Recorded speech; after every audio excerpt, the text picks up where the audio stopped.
Voici le cours sur les vibrations de flexion. Nous retrouvons la poutre dont la fibre moyenne est rectiligne, avec ici la section droite représentée à l'abscisse X. Nous allons considérer pour cette section droite un mouvement de translation suivant Y, caractérisé par la fonction V de X et de T. Comme vous le voyez sur l'image, cette translation s'accompagne également d'une rotation autour de l'axe Z, représentée par la fonction θ. On sait que cette rotation étant petite, θ exprimé en radian est peu différent de tangente θ pouvant s'exprimer comme étant la dérivée de V par rapport à X.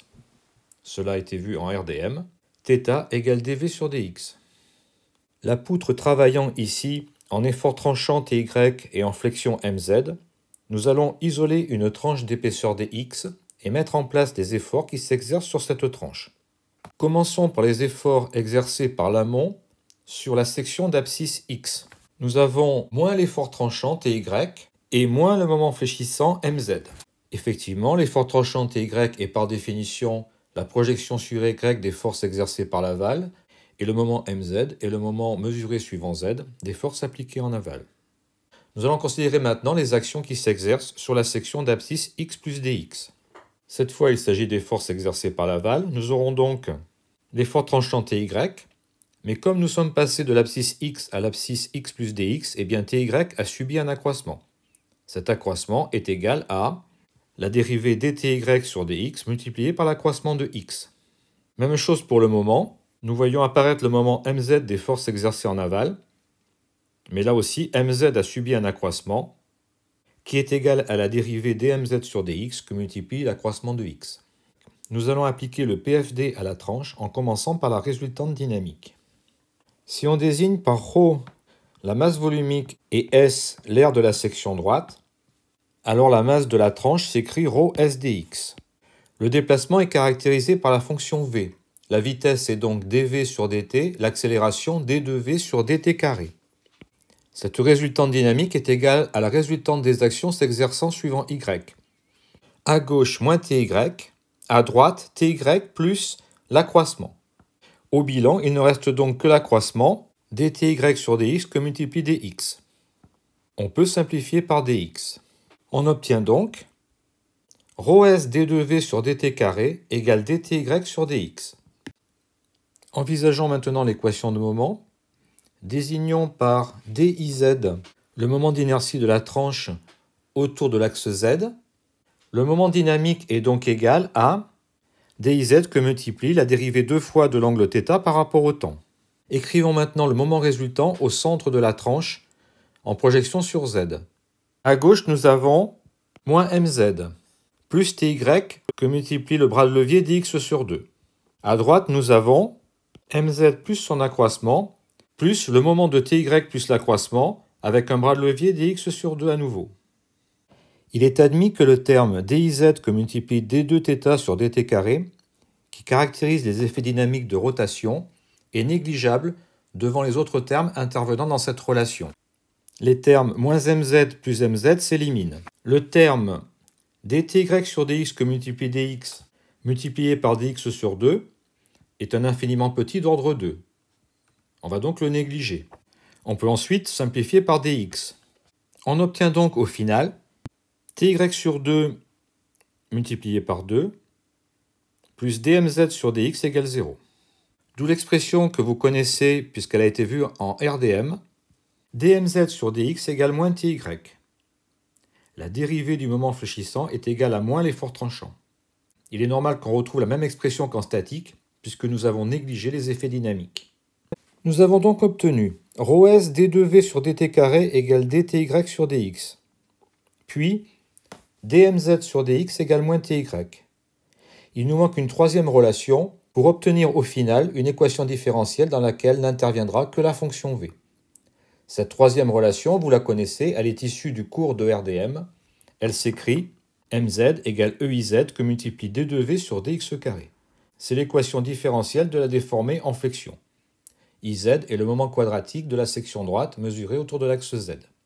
Si on part de l'équation 1 et qu'on remplace dans cette équation ty par l'expression issue de 2, si on remplace de la même façon mz par son expression issue de la relation 3, on obtient au final une équation dans laquelle il n'y a plus que V.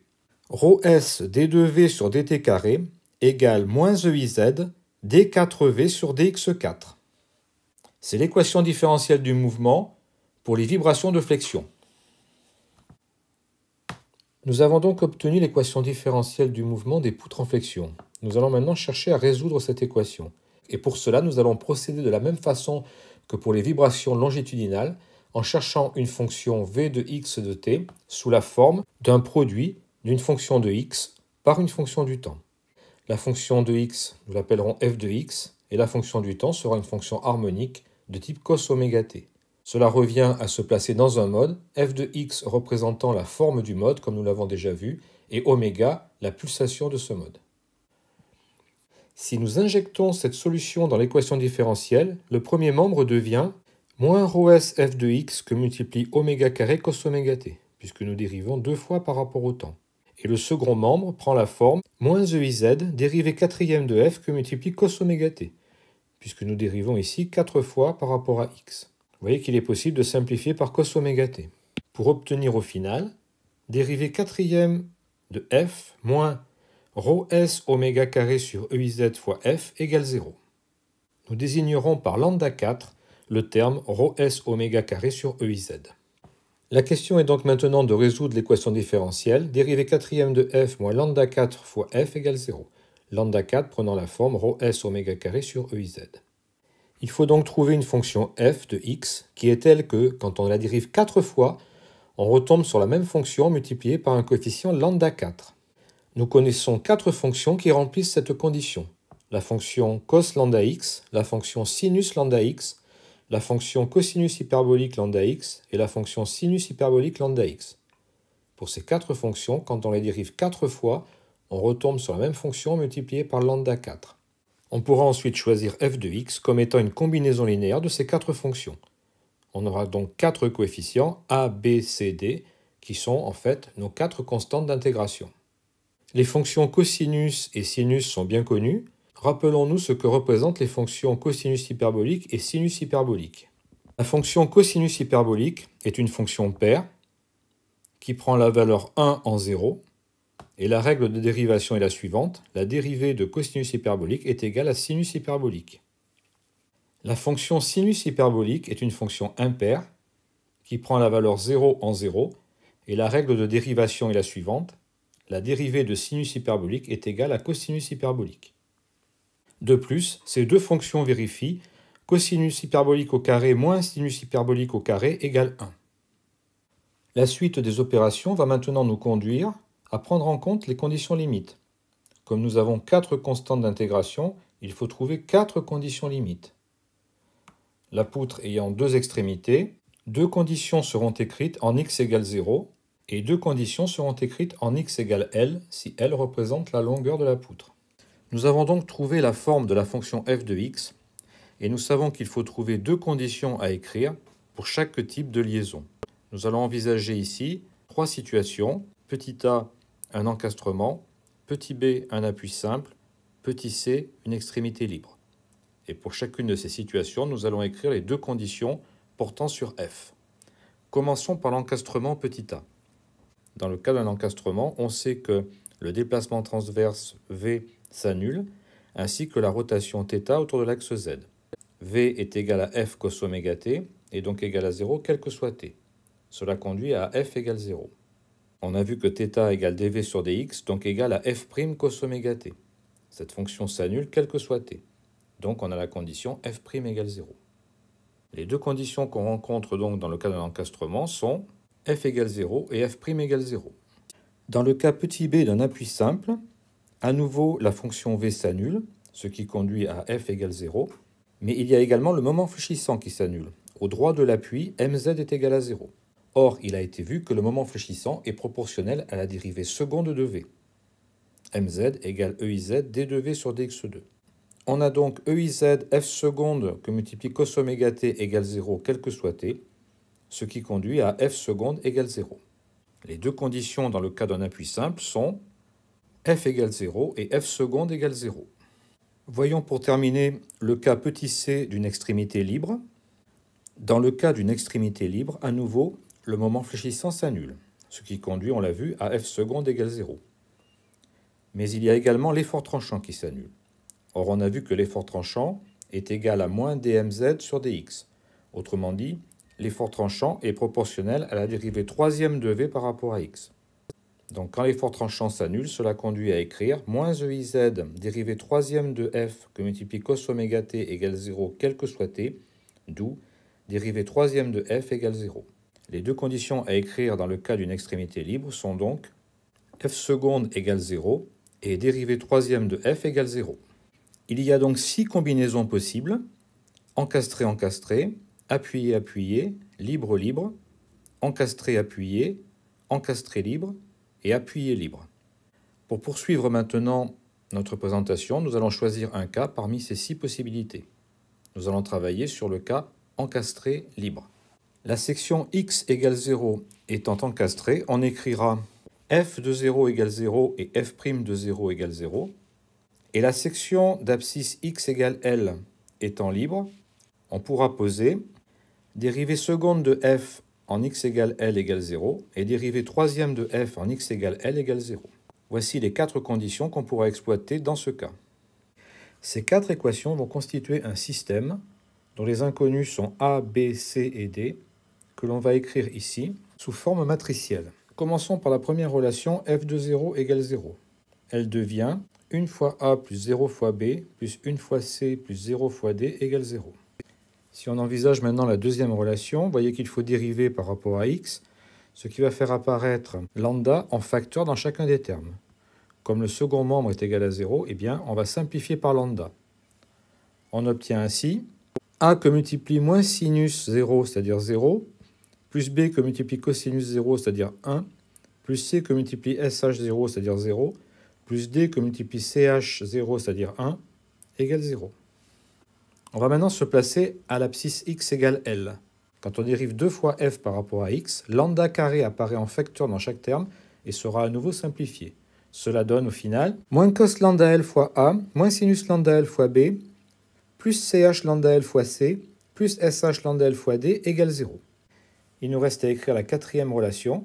Sinus lambda L fois a, moins cos lambda L fois b, plus sh lambda L fois c, plus ch lambda L fois d égale 0. Le système étant établi, nous pouvons maintenant nous intéresser à sa résolution. Deux situations peuvent se présenter. Soit le déterminant de cette matrice est différent de 0. Dans ce cas, la solution est unique, et cette solution ne peut être que a égale b égale c égale d égale 0. Évidemment, cette solution ne présente aucun intérêt, puisqu'elle correspond à une absence de mouvement. Nous allons donc devoir passer par la deuxième condition, à savoir déterminant égale 0. Si le déterminant est égal à 0, nous savons que nous ne pourrons pas exprimer a, b, c et d. Nous pourrons tout au plus exprimer 3 constantes en fonction de la quatrième. Mais cela paraît logique, car il s'agit de décrire la forme d'un mode, et comme on le sait, la forme d'un mode est toujours connue à une constante près. Comme on le voit, le déterminant est fonction de lambda. Nous allons donc obtenir les valeurs de lambda qui annulent le déterminant. Et pour chacune de ces valeurs de lambda, nous aurons, grâce à la relation lambda 4 égale ρs oméga carré sur EIZ, une valeur de oméga correspondante. On va donc obtenir, grâce à la relation déterminant égale 0, la suite des pulsations naturelles de notre poutre. C'est la raison pour laquelle cette relation est appelée équation aux pulsations. Nous allons donc calculer le déterminant. Selon la première ligne, nous obtenons le résultat présenté ici. Puis, si nous décomposons à nouveau,